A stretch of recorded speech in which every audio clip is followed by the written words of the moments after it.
नमस्कार, हमारे नए वीडियो में आपका स्वागत है। तो आने वाले मकर संक्रांति के अवसर पर आपके लिए कुछ ऐसी अद्भुत उपासनाएं और मंत्र हम आपके साथ शेयर करना चाहेंगे, जिसके माध्यम से आपके जीवन में तंत्र मंत्र के बाधाओं का नाश हो, सभी प्रकार के दोषों का निवारण हो, आर्थिक उन्नति हो और साथ में ही आपके ऊपर ईश्वर कृपा बनी रहे, दत्त कृपा बनी रहे।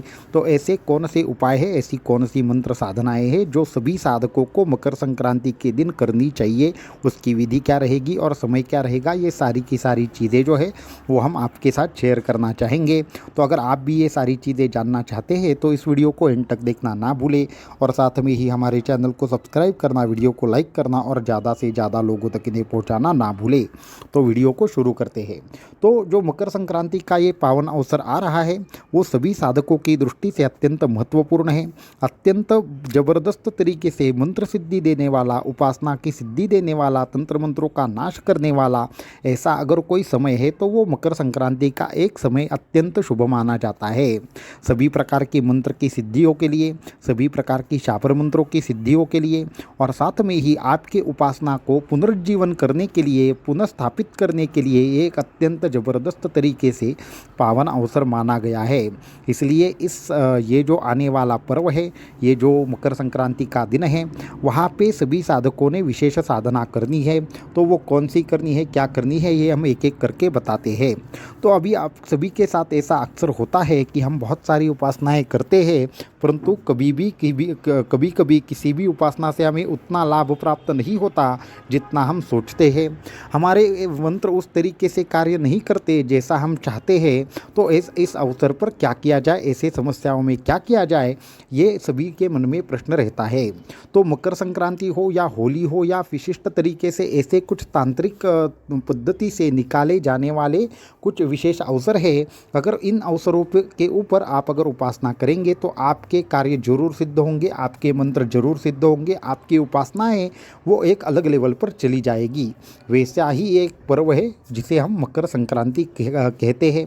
मकर संक्रांति का और सूर्य का और तंत्र शास्त्र का बहुत बड़ा गहरा रिलेशन है, जिसके माध्यम से अगर आप ठीक तरीके से उपासना करेंगे तो आपके भी मंत्र सिद्ध हो जाएंगे, आप अपने जीवन में एक उन्नत अवस्था प्राप्त कर पाओगे। तो इसलिए ये जो मकर संक्रांति है उसके ऊपर सूर्य भगवान की विशेष प्रकार से उपासना की जाती है। विविध प्रकार के स्तोत्रों से, मंत्रों के माध्यम से किस तरीके से उपासना करनी है ये थोड़ा सा आप समझ कर लीजिए। तो जो मकर संक्रांति रहेगी उस दिन आपको क्या करना है, आपको कुछ विशेष उपासनाओं में से एक उपासना करनी है। हम जितनी भी उपासनाएं, जितने भी मंत्र यहाँ पे बताएंगे, उन मंत्रों के साथ में आपको उस मंत्र की उपासना क्यों करनी है ये भी बताएंगे। तो समस्या और मंत्र दोनों बताया जाएगा। आपकी जो समस्या रहेगी सिर्फ उसी के लिए आपको साधना करनी है, बाकी किसी भी चीज़ के लिए आपको सभी प्रकार की साधनाएं करने की आवश्यकता नहीं है। तो किस तरीके की साधना है ये थोड़ा सा समझ कर लीजिए। सभी साधनाओं के लिए सबसे पहले हम किस तरीके से साधना करनी है वो बताएंगे। उसका दिन कौन सा रहेगा, क्या रहेगा, उसका समय क्या रहेगा ये भी बताएंगे और साथ में ही आपके साथ मंत्र भी शेयर करेंगे। तो शुरू करते हैं।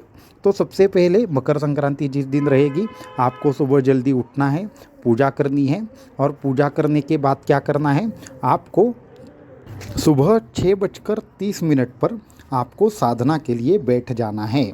तो सुबह 6:30 से लेकर आप 8:30 के बीच में ये मंत्र सिद्ध कर सकते हैं, या फिर शाम को 7 बजे के आसपास, 6 बजे के बाद और 7:30 बजे तक ये मंत्र आप सिद्ध कर सकते हैं। अभी इसका तंत्र की दृष्टि से अलग महत्व है, हम वहाँ पे और किसी चीज़ में जाना नहीं चाहेंगे, मुहूर्त वगैरह में जाना नहीं चाहेंगे, परंतु आपको इन दोनों में से एक समय कभी भी आप साधना कर सकते हैं। अगर आपने दीक्षा प्राप्त की है या आप साधक है तो कल सुबह 6:30 बजे ज़रूर आप बैठेंगे, जिस दिन मकर संक्रांति है। ये जो वीडियो आपको जब दिख रहा है तो ये मकर संक्रांति के एक दिन पहले आपको दिखने वाला है, इसलिए हम वहाँ पे उस तरीके से बताएंगे कि 6:30 पर आपको बैठना है और आपको 8 बजे से पहले साधना ख़त्म करनी है, या शाम को 6 बजे के बाद 8:30 से पहले कभी भी साधना सिद्ध कर सकते हैं। तो ये एक बात हुई।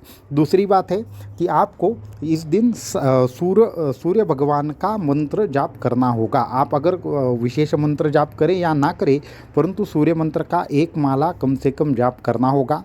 अभी सूर्य भगवान के कौन से मंत्र है, तो इसमें 3 मंत्र है।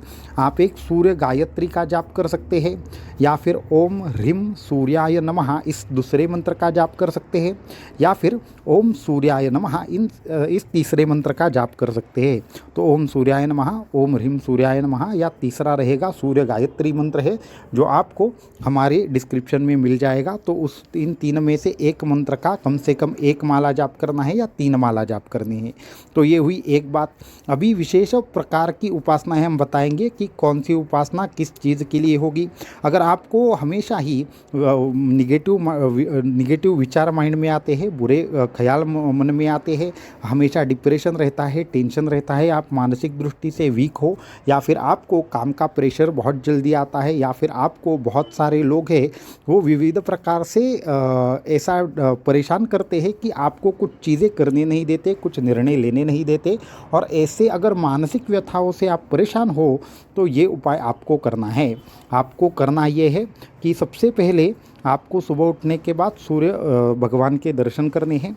उनके यहाँ पे हाथ जोड़कर सूर्य भगवान की तरफ देखते हुए ओम सूर्याय नमः इस मंत्र की कम से कम 5 मिनट के लिए जाप करना है, और दोनों हमारे हाथ है वो जुड़े होंगे, और साथ में ही हमारा मुंह है वो सूर्य की तरफ होगा, और हम ओम सूर्याय नमः का 5 मिनट जाप करेंगे। उसके बाद वापस से हमारे पूजा कक्ष में आना है, बैठना है, और उसके बाद ओम सूर्याय नमः की 1 माला जाप करना है। उसके बाद आपको क्या करना है, ये पहली विधि हुई। दूसरी विधि में क्या करना है, आपको सूर्य स्तुति करके एक स्तोत्र आता है, तो उस सूर्य स्तुति का आपको कम से कम 11 बार पाठ करना है। क्या करना है, 11 बार पाठ करना है, और वो पाठ होने के बाद आपको वापस से 3 माला या 5 माला ओम सूर्याय नमः इस मंत्र का जाप करना है। इन सभी उपासना से पहले आपको क्या करना है, एक चीज़ करनी है। आपको सबसे पहले संकल्प लेना है कि आप कौन सी प्रॉब्लम से परेशान हैं। आप मानसिक प्रॉब्लम से परेशान हैं, आपको कोई डिप्रेस करता है, आपके पीठ पीछे बहुत सारे लोग हैं वो विविध प्रकार से कहीं ना कहीं पे शत्रुवत व्यवहार करते हैं, तो आपको ये उपाय क्या करेगा, आपको एक बूस्ट देगा, आपके मन की शक्तियों को बढ़ाएगा, और आपके मन में जो निगेटिव विचार आते हैं, आत्महत्या के विचार आते हैं, या हमेशा आपको लगता है कोई बाहरी शक्ति हमारा कुछ न कुछ अहित कर देगी, तो आपके लिए ये जो उपाय है वो करना है। और आप इसका फल देखिए, कम से कम ये कल तो कीजिए ही, इसको छोड़कर और 3 दिन आगे ये उपाय करते रहिए, आपको इसमें कुछ अलग फल प्राप्त होगा। तो ये हुई पहली उपासना। अब जो दूसरी उपासना है वो उन लोगों के लिए है जिनको आर्थिक समस्याओं के कारण वो हमेशा जूझते हैं, हमेशा ही आर्थिक उनकी परेशानियां होती है, कुछ विविध प्रकार से रोगों का आना, या फिर विविध प्रकार से रोगों की वजह से अचानक से पैसा चला जाना, या फिर अचानक से कोई उनके यहाँ पे पैसा आते ही कुछ न कुछ ऐसी चीज़ होती है कि उनको पैसा देना पड़ता है। तो उन लोगों के लिए दूसरा उपाय है। तो आपको क्या करना है, सुबह वही करना है, सुबह सूर्य भगवान का दर्शन लेना है, 5 मिनट ओम सूर्याय नमः का जाप करना है। उसके बाद वापस से आना है, सामने एक पीला वस्त्र लेना है, पीले वस्त्र के ऊपर एक सर्कल निकालकर वहाँ पे कुमकुम से ओम ह्रीम लिख लेना है।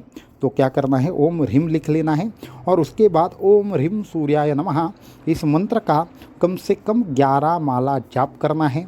उसमें आपको वो 11 माला जाप करने के बाद आपको 3 बार जो सूर्य स्तुति रहेगी, जैसे हमने पहले कहा था, वो 3 बार सूर्य स्तुति का पाठ करना है, और उसके बाद वापस से ओम ह्रीम सूर्याय नमः की 11 माला करनी है। तो ये करने के बाद आपको वापस से 1 माला सूर्य गायत्री का भी जाप करना है। तो ये हो गई सारी बात। ये करते हुए पहले संकल्प करें, उसके बाद जो आपने वो सर्कल में ह्रीम लिखा है उसमें पीला वस्त्र है, उसके ऊपर ओम ह्रीम का भी आपको 1 माला जाप करना है।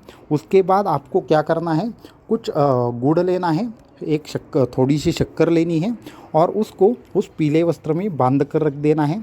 सभी उपासना होने के बाद आपको क्या करना है, 1-2 मिनट के लिए थोड़ा सा पानी डालकर उस पोटली बना लेनी है उन सभी चीज़ों की, और वो सूर्य भगवान के सामने दिखानी है और उनको ये प्रार्थना करनी है कि ये आपको हम प्रसाद आप ग्रहण करें और हमें जो भी आर्थिक प्रकार की जो प्रॉब्लम्स है, आर्थिक हानियाँ हमारी हो रही है, उससे हमें राहत दिलाए।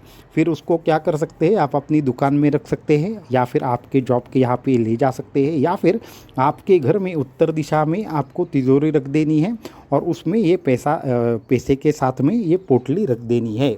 तो ये उनके लिए उपाय जिनके लिए आर्थिक समस्या है। अभी तंत्र मंत्र की समस्या हो या फिर विशेष संकल्प की सिद्धि हो तो उनके लिए 2 चीज़ें हैं। एक तो हम 2 गुप्त ऐसे मंत्र हैं जो मेंबरशिप के ऊपर डाल देने वाले हैं अभी विधि के साथ। आपको जिस दिन ये वीडियो आपको देखने को मिलेगा उसी दिन पे आपको मेंबरशिप पर ये 2 मंत्र मिलेंगे, जिसके माध्यम से सभी प्रकार से दरिद्रता का नाश होता है, सभी प्रकार से तंत्र मंत्रों का नाश होता है। ऐसे 2 कौन से मंत्र हैं जिसके माध्यम से ये हो सकता है, वो सारी डिटेल में उपासना आपको हमारे मेंबरशिप पर मिल जाएगी। उसको छोड़कर जिनको तंत्र मंत्र की समस्याएं हैं उनके लिए एक विशेष साधना क्रम जो सुबह और शाम दोनों वक्त ही करना है, वो थोड़ा सा आपको सुनकर लेना है। आपको दोनों ही वक्त क्या करना है, ओम ह्रीं सूर्याय नमः इस मंत्र का कम से कम 11 माला पाठ करना है। 11 माला क्या करना है, ओम ह्रीं सूर्याय नमः का सबसे पहले जाप करना है। उसके बाद आप क्या करेंगे, आप एक लाल वस्त्र लेंगे, लाल वस्त्र के ऊपर एक हल्दी से आप एक सर्कल बनाएंगे, उसमें एक अधोमुख त्रिकोण बनाएंगे। त्रिकोण का जो मुख है, त्रिकोण का जो कोण है वो आपके खुद की तरफ होना चाहिए और जो लाइन है वो ऊपर की तरफ होनी चाहिए। तो क्या करेंगे, हल्दी से एक सर्कल बनाएंगे, कुमकुम से एक त्रिकोण बनाएंगे जिसका मुख आपके तरफ हो, और बीच में एक बिंदु बनाएंगे और उस बिंदु के ऊपर त्रिकोण आएगा, त्रिकोण के ऊपर वो एक सर्कल आएगा और सर्कल से बाहर आपको क्या कर देना है, ओम सूर्याय नमः यही मंत्र आपको हल्दी से लिख देना है। तो ये आप एक वस्त्र के ऊपर तैयार कर लीजिए। उसके बाद आपको उस विशेष बिंदु की ओर देखते हुए ओम ह्रीं का एक माला जाप करना है और ओम सूर्याय नमः का भी एक माला जाप करना है। तो ये चीज़ करनी है। उसके बाद आपको करना है ओम ह्रीं काल भैरवाय नमः, ये मंत्र लेना है, ओम ह्रीं काल भैरवाय नमः। इस मंत्र को जाप करते हुए आपके एक हाथ में माला होगी, तो दूसरा जो हाथ होगा वो कहाँ पे होगा, उस वस्त्र का जो बिंदु होगा उसमें, उस पर आपका हाथ आप रखेंगे और उस प्रकार से आप पूर्ण तरीके से आप एक 3 या 5 माला इसका जाप करेंगे। ये सब चीज़ें हो जाने के बाद आपको क्या करेंगे, उस वस्त्र को लेंगे और सूर्य भगवान को दिखाते हुए ये हमें कहना है, ये प्रार्थना करनी है कि हमें सभी प्रकार की तंत्र मंत्र की बाधाओं से रक्षा करे, हमें हमारे सभी संकल्प सिद्ध हो जाए। इस तरीके से आपको प्रार्थना करते हुए 5 मिनट तक ये वस्त्र जो है आपको सूर्य भगवान को दिखाना है। उसके बाद जो करना है वो अत्यंत महत्वपूर्ण है। उसके बाद क्या करना है, वो जो कपड़ा है वो आपको क्या करना है, एक दक्षिण कोने में रख देना है। सिर्फ ये कपड़ा नहीं, ये एक यंत्र तैयार हो जाएगा, तो आपको उसको ज़मीन पर नहीं रखना है। आप जब ये सारी चीज़ें करेंगे तो ऐसी एक चीज़ ले जिससे आप ज़मीन और उस हमारे इस कपड़े पर बने यंत्र के बीच में थोड़ा सा क्या हो जाए, डिस्टेंस तैयार हो जाए। तो वो दक्षिण दिशा में रखें। उसके बाद क्या करें, उसके ऊपर 3 दिन के लिए एक कलश रखें, उसके ऊपर उसमें पानी हो, थोड़ी सी तुलसी के पत्ते हो, और उसके बाद उसके ऊपर क्या करना चाहिए, नारियल रख देना है और 3 दिन तक पूजा करें। और ये सब चीज़ें होने के बाद वो वस्त्र ले ले और उस वस्त्र के ऊपर थोड़ा सा दही भात रख कर किसी भी पानी में इसको छोड़ दे, तो आपके पीछे की सभी प्रकार की बाधाएं, समस्याएं नष्ट हो जाएगी और सभी प्रकार की आपकी मनोकामनाएं भी पूर्ण हो जाएगी। तो ये क्रम से अगर आप एक विशेष अवसर पर साधना करेंगे, मकर संक्रांति के दिन साधना करेंगे, तो सभी प्रकार के कार्य सिद्ध हो जाएंगे, सभी प्रकार के मंत्र सिद्ध हो जाएंगे, सभी प्रकार की परेशानियाँ नष्ट हो जाएंगी। और साथ में ही अगर आपको उन 2 विशेष मंत्रों के बारे में जानना है जिसकी उपासना करने से अत्यंत अद्भुत ऐसे फल मिलते हैं, तो हमारे मेंबरशिप के ऊपर आप देख सकते हैं। शाम के आसपास ये वीडियो भी आपको प्राप्त हो जाएगा। अवधूत चिंतन श्री गुरुदेव दत्त।